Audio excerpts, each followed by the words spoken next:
Janin dengan celah bibir ini terlihat pada kehamilan 35 minggu ya, baru terdeteksi pada minggu-minggu hamil pada trimester ketiga oleh sejawat. Ya kemungkinan ya ini tidak terlihat dari awal. Jadi sebenarnya kan pemeriksaan wajah itu kita sudah lihat dari awal kehamilan, trimester pertama akhir, trimester kedua sudah kita lihat ya. Jadi ini kondisi celah bibir yang cukup dalam ya, ini menembus sampai gusi dan langit-langitnya, meskipun posisinya unilateral, jadi pada salah satu sisi saja. Tapi ini kelihatan kentara sekali ya, karena celahnya cukup lebar dan cukup dalam. Bahkan kan ya ini rekonstruksinya mungkin cukup sulit ya. Nah ini yang perlu kita nanti kolaborasikan dengan dokter bedah plastik rekonstruksi atau bedah mulut ya rekonstruksi. Karena ini sampai langit-langitnya tembus. Jadi istilahnya itu celah bibir itu labiogesis, kalau gusi itu genato, dan palatum palatogesis ya. Labio genato palatogesis ini tembus sampai ke dalam. Ya terlihat kan celahnya ini sampai jaraknya cukup lebar, dan hidungnya kan juga terkena defek itu. Jadi ini adalah unilateral labio genato palatogesis yang cukup dalam. Ini baru ketahuan di minggu-minggu 35. Jadi pada setiap pemeriksaan baik trimester kedua itu harus kita amati ya. Alat-alat sekarang semakin modern, semakin canggih, tapi harus kita juga disertai dengan kemampuan memeriksa yang semakin baik ya. Bila ada keraguan, Anda bisa minta untuk dirujuk pemeriksaan fetomaternal. Itu. Ya untungnya ini masih kita terdiagnosa, jadi kan ibunya bisa kita edukasi, meskipun ya pasti mereka juga cukup syok dan terpukul ya dengan kondisi seperti ini. Dan bahkan banyak sekali kan ibu-ibu yang kemungkinan juga sudah melakukan pemeriksaan USG. Mereka melihat ada pembelajaran di akunnya Dokter Wiku, dia bisa melihat wajah bayi. Kenapa dok, kalau anak saya tuh tangannya kok nutupi wajah terus? Ya enggak tahu di balik wajah itu apa ada sesuatu. Termasuk pernah seorang ibu bertanya, dok itu tangan anak saya kok bisa masuk menembus bibir ke dalam, apa ada sesuatu? Ternyata benar, setelah dicek ternyata dia ada bibir sumbing yang sampai dalam ya.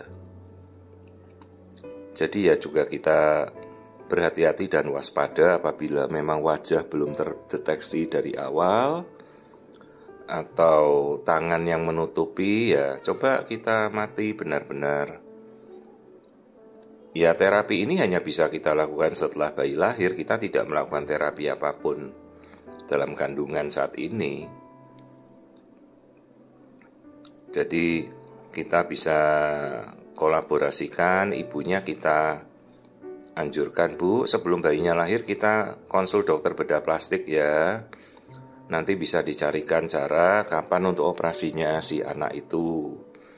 Ada aturannya, saya lupa aturannya, adalah rule-nya ada beberapa langkah ya. Harus beratnya mungkin 10 kilo atau 10 pound, saya lupa.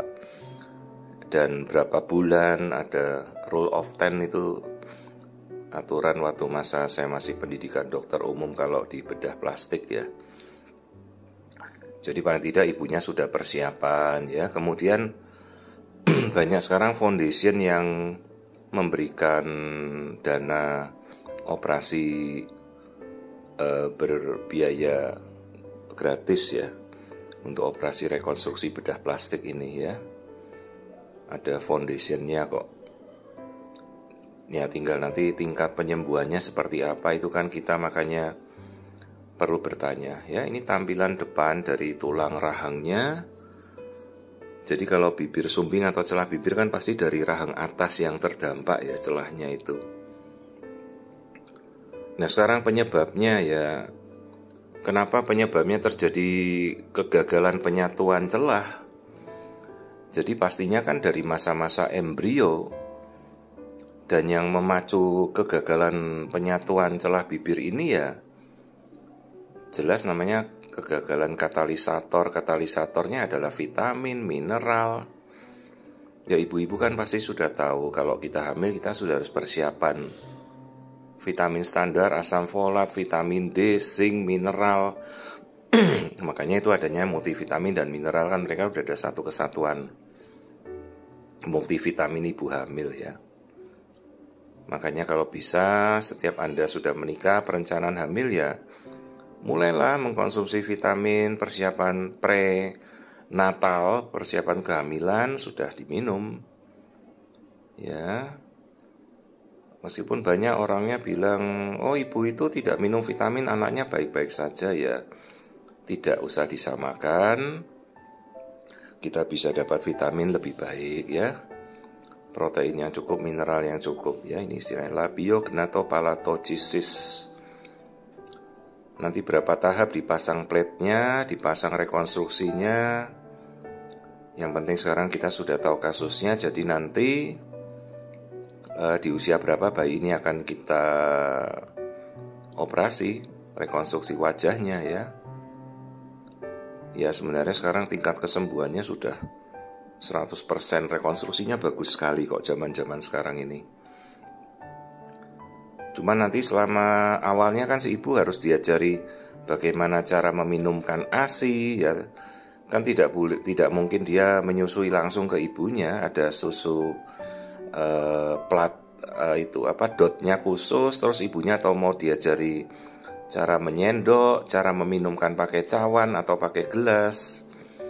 Tidak boleh sampai terjadi refleks ya, atau bayinya malah nelan ASINya masuk ke paru-paru. Ini kan karena langit-langitnya terbuka. Jangan sampai alur ASINya minum malah masuk ke paru-paru, malah jadi sangat-sangat berbahaya ya.